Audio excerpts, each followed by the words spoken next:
स्वागत है आप लोगों का इस वीडियो में। अच्छा क्वेश्चन है ये। कह रहा है कि एक क्यूबिकल ब्लॉक है मास एम की। तो उसका मैं फ्रंट फेस बनाया हूँ तो वो स्क्वायर दिखेगा। उसकी साइड है यानी एज मतलब साइड की वैल्यू ए है। और वो एक रफ इंक्लाइंड सरफेस पे स्लाइड कर रहा है विथ यूनिफॉर्म स्पीड।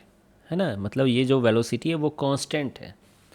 तो वेलोसिटी कांस्टेंट है, इसका मतलब एक्सीलरेशन क्या होगा? जीरो होगा। और अगर एक्सीलरेशन जीरो है मतलब क्या पता चला? Net force along the incline plane क्या होगा? जीरो होगा। आई बात समझ में? Net force along the incline plane zero हो गया। तो मैं क्या सोच रहा हूँ, पहले फोर्स को दिखा देते हैं। अच्छा, बाद में पूछा है torque of the normal force, है ना, अबाउट इट सेंटर। है ना, नॉर्मल कहाँ लगेगा, बाकी फोर्स कहाँ लगेंगे। तो देखिए एम जी तो नीचे ही लगेगा। ये थीटा है तो ये भी थीटा ही होगा। तो इस साइड में एम जी का एक कंपोनेंट हो जाएगा क्या? M G cos theta. और इस साइड में एम जी का दूसरा कंपोनेंट होगा क्या? M G sine theta. ठीक है, ये नीचे आ रहा है तो फ्रिक्शन ऑब्वियसली ऊपर लगेगी। काइनेटिक फ्रिक्शन है एफ, है ना। अब देखिए ये एफ की वैल्यू क्या है, म्यू सब दिया नहीं गया है यहाँ पर। ठीक है, लेकिन एक चीज़ दिया गया कि वेलोसिटी कांस्टेंट है यानी एक्सीलरेशन जीरो है। तो net force along the incline plane क्या होगा? जीरो। तो नीचे एम जी साइन थीटा लग रहा है, ऊपर फ्रिक्शन लग रहा है, तो ऑब्वियसली फ्रिक्शन इक्वल टू क्या हो जाएगा? M G sine theta. तो ये कंक्लूजन यहाँ से निकालना था हमें यूनिफॉर्म स्पीड से। अब नेक्स्ट समझिए कि नॉर्मल किधर लगेगा, है ना, ये नया चीज़ है। तो देखिए क्या होगा जब ये, चूंकि ये बड़ा क्यूबिकल ब्लॉक है, जब वो आप गेस कर सकते हो, इमेजिन कर सकते हो, या फिर टॉपलिंग पढ़े हो तो कोई दिक्कत ही नहीं है। इंक्लाइंट प्लेन पे अगर आप छोड़ दो तो वो नीचे आते आते टॉपलिंग की भी टेंडेंसी हो सकती है। जैसे कि मान लो आपके घर पे टेबल होगा या स्कूल में क्लास में बेंच पे बैठते हो, बेंच थोड़ा टिल्टेड है, वहाँ बोतल रखो, ठीक है, और बोतल को ज़्यादा भर दो तो वो वहीं पे टॉपल होने की टेंडेंसी रखता है। ठीक है, तो नॉर्मल क्या करती है? बचाती है ना, वो कोशिश करती है कि जब तक बचा सके वो बचा सके। तो वो क्या होती है कि चूंकि ये टॉपल ऐसे करने की टेंडेंसी रख रहा है, ऐसे घूमना चाह रहा है, तो नॉर्मल है ना वो लेफ़्ट साइड में शिफ्ट होते होते यहाँ तक पहुँचना चाहती है और वो टॉर्क लगाती है। अच्छा, नॉर्मल मैक्सिमम यहीं तक शिफ्ट हो सकती है, उससे आगे थोड़ी चली जाएगी, है ना, ब्लॉक से आगे जाकर थोड़ी नॉर्मल लग सकती है। तो वो मैक्सिमम यहाँ तक शिफ्ट हो सकती है। अब क्वेश्चन है कि नॉर्मल की वजह से टॉर्क पूछा गया है, तो क्या आप नॉर्मल यहाँ पे बना दोगे क्या? नहीं। क्यों? टॉपल हो रहा है, इसका ऐसा कुछ भी नहीं दे रहा है, बस बोल रहा है कि वो स्लाइड कर रहा है। इनफैक्ट टॉपल नहीं हो रहा है ये, है ना, ज़्यादा फील तो यही आ रही है।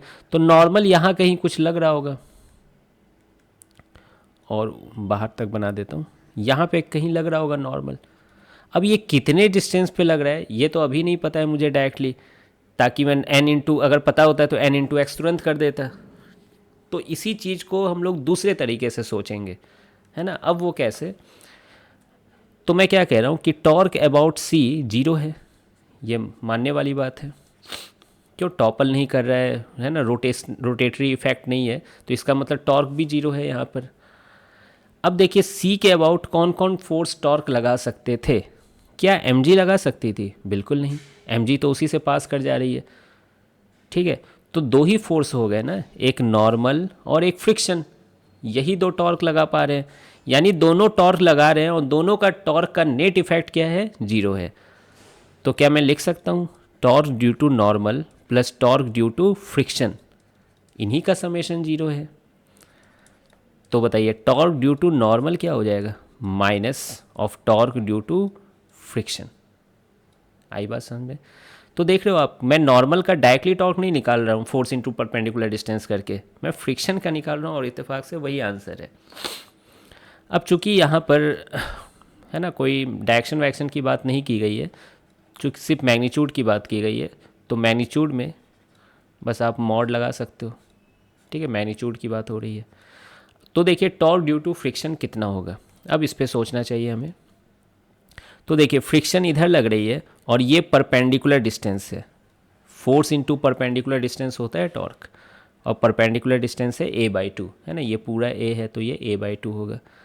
तो friction into A by two, यही टॉर्क हो। फ्रिक्शन की वैल्यू कितनी है? M G sine theta. तो अब आप यहाँ पर आप रख दीजिए M G sine theta into A divided by 2।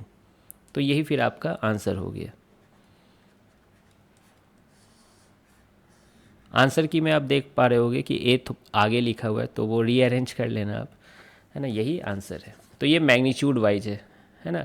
Direction wise भी आप देख सकते हो कि फ्रिक्शन की टॉर्क ऐसे घुमा रही है ना, ये मैं हाइलाइटर से बता देता हूँ। फ्रिक्शन की टॉर्क ऐसे घुमा रही है, ठीक है, और नॉर्मल की टॉर्क ऐसे घुमा रही है, टेंडेंसी रख रही है, तो दोनों का क्या है, अपोजिट सेंस है। तो इसलिए नेट टॉर्क जीरो होने का भी चांस बनता है यहाँ पर। तो अगर कोई डायरेक्शन पूछे तो वो भी आप बता सकते थे, है ना। फ्रिक्शन का टॉर्क क्या है, प्लस के कैप है इस डायग्राम के अनुसार, और नॉर्मल का टॉर्क क्या होगा, माइनस के कैप होगा। तो आई होप कि आपको ये सॉल्यूशन समझ में आ गया होगा। मिलते हैं फिर नेक्स्ट वीडियो में।